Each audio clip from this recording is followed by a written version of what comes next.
Salut à tous, c'est Marie Dupont. Bienvenue sur ma chaîne dédiée à la propreté, l'élimination des taches, le nettoyage et l'ordre dans la maison. N'oubliez pas de vous abonner à ma chaîne. Continuez à regarder pour découvrir nos astuces du jour. C'est parti. Ne pas mettre de choses chaudes dans le réfrigérateur, cette phrase nous est familière depuis l'enfance. Et même à l'âge adulte, cet axiome ne suscite pas de doute. Mais lorsque, en réponse à leurs recommandations, nous entendons une phrase enfantine, « Et pourquoi ne peut-on pas mettre des choses chaudes dans le réfrigérateur ?» nous commençons à réfléchir. Pourquoi en effet? Cela nuit-il au congélateur ou à la nourriture? Et si vous avez vraiment besoin de refroidir votre soupe ou votre thé, le réfrigérateur n'est absolument pas conçu pour refroidir des aliments chauds. Les ingénieurs qui ont inventé ce miracle technologique lui ont assigné d'autres tâches. La fonction principale du réfrigérateur est de prolonger la durée de conservation des produits périssables. Variété d'appareils.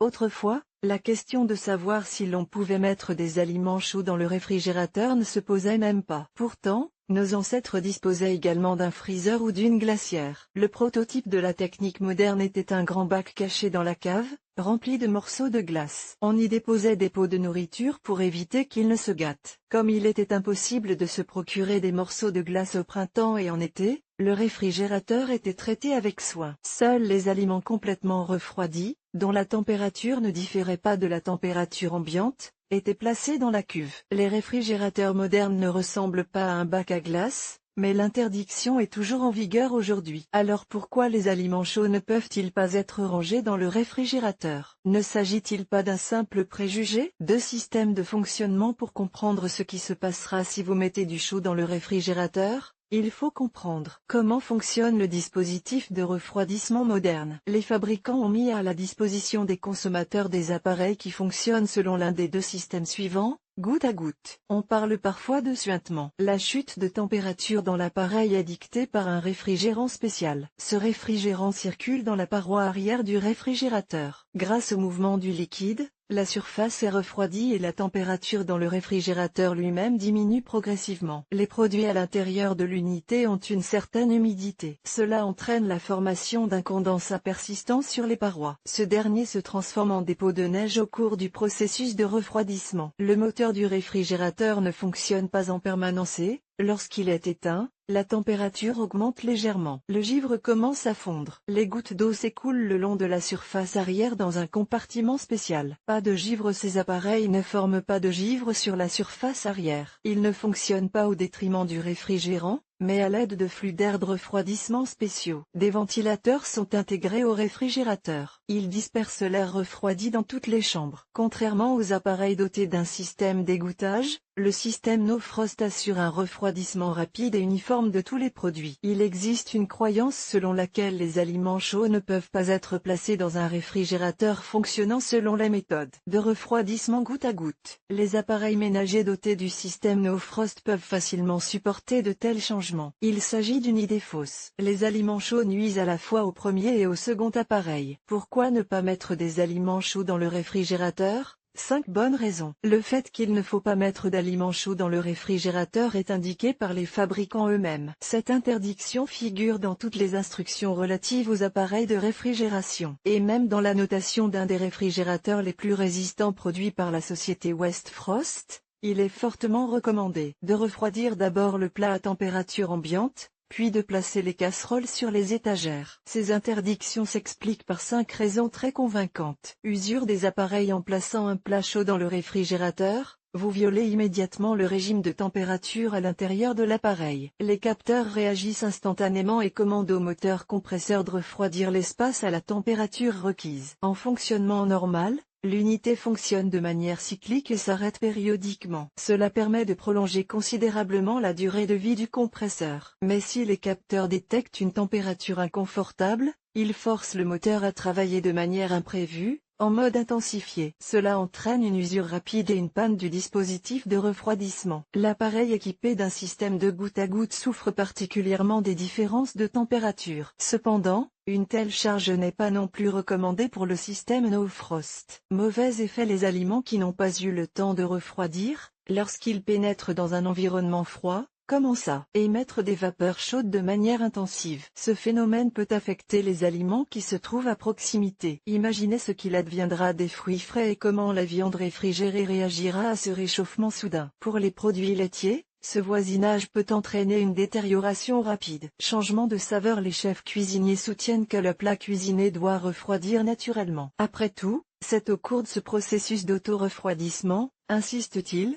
que le plat acquiert son piquant. Si le processus de refroidissement uniforme n'a pas été respecté et que le plat a été forcé de refroidir dans l'urgence, il peut perdre complètement sa saveur. C'est comme si l'on servait des pommes de terre frites, mais pas complètement cuites. Formation de givre. Les aliments chauds, obéissant aux lois de la physique, libèrent activement de la vapeur chaude. À l'intérieur de la chambre, cette vapeur ne peut disparaître nulle part. Par conséquent, en se transformant en gouttelettes d'eau, elle se dépose sous forme de condensat sur les parois du réfrigérateur. Sous l'effet des flux d'air froid, l'eau gèle, formant un manteau de neige, puis une croûte de glace. Ce phénomène ne peut être éliminé qu'au moyen d'un dégivrage complet effectué de manière imprévue. Dégradation de la vaisselle et des étagères. Un autre moment désagréable qui peut arriver aux amateurs de réfrigération d'urgence est la perte de leur vaisselle préférée. Les bols à soupe, assiettes et bocaux en verre, en céramique ou en porcelaine peuvent ne pas résister aux fluctuations de température. Et tant mieux s'ils se fissurent. Dans ce cas,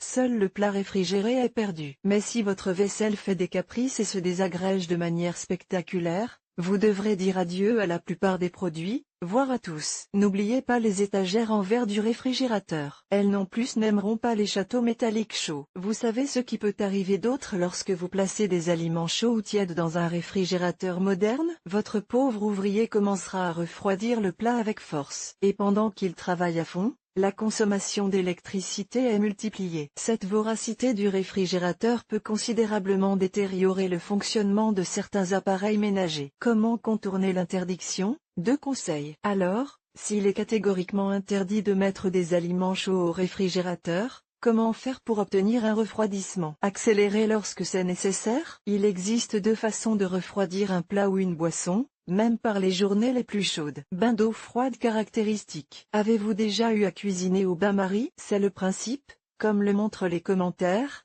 que vous pouvez utiliser pour refroidir le plat également. Prenez une casserole plus grande que celle dans laquelle est placé le plat chaud. Versez de l'eau froide dans le grand récipient. Faites-y descendre la petite casserole contenant le plat chaud. Vous pouvez ajouter des glaçons dans le grand récipient pour refroidir les aliments plus rapidement. Emballage de la marmite caractéristique. Pour ne pas tester le destin, et ne pas mettre la soupe chaude au réfrigérateur, vous pouvez recourir à l'aide de la physique, en essayant de refroidir la marmite le plus rapidement possible. Prenez un chiffon et imbibez-le abondamment d'eau chaude. Pressez-le pour éliminer l'excès d'humidité. Enroulez le chiffon mouillé autour de la casserole et emmenez-la sur le balcon. Il suffit de 15 minutes pour que le plat refroidisse jusqu'à la température ambiante, à condition qu'il y ait une ventilation normale des masses d'air. Cette méthode ne fonctionne pas seulement pendant la saison froide. Vous pouvez recourir à l'aide des enveloppes en cas de chaleur. Si vous placez une casserole chaude dans le réfrigérateur, l'appareil ne tombera pas en panne après le premier refroidissement. Mais si vous le soumettez constamment à des tests d'endurance, il commencera progressivement à tomber en panne. Par conséquent, si vous avez souvent envie de mettre une casserole chaude dans le réfrigérateur, achetez un appareil doté d'une fonction hotbox intégrée. Ce système est spécialement conçu pour refroidir les aliments chauds dans certaines chambres. Des capteurs enregistrent la température et connectent un ventilateur puissant. Il ne refroidit que la chambre,